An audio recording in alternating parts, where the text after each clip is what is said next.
রাঙামাটিতে হযরত খাজা আব্দুর রহমান চৌধুরী ওরস সম্পন্ন।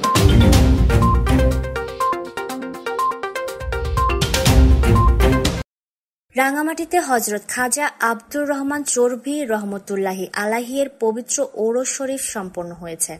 শনিবার রাঙামাটি জেলা গাউসিয়া কমিটির উদ্যোগে দিনব্যাপী নানা আনুষ্ঠানিকতার মধ্য দিয়ে ওরস শরীফের আয়োজন করা হয়।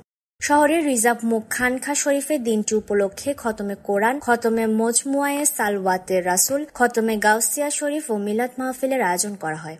রাঙামাটি জেলা গাউসিয়া কমিটির সহ সভাপতি হাজী মোহাম্মদ জানে আলম সওদাগরের সভাপতিত্বে হযরত খাজা আব্দুর রহমান চৌধুরী জীবন নিয়ে আলোচনা করেন জেলা আহলে সুন্নাতের সভাপতি আলহাজ মাওলানা এম এ মুস্তফা হেজাজি ও জেলা গাউসিয়া কমিটির দাওয়াতে খায়র সম্পাদক মাওলানা শফিউল আলম আল কাদেরী।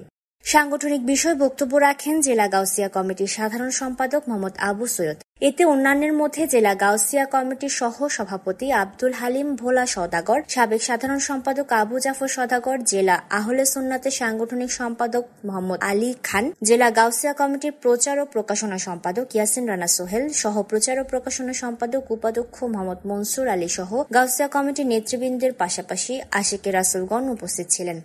আলোচনা সভা শেষে মিলাদ কিয়াম ও বিশেষ মোনাজাত করা হয়।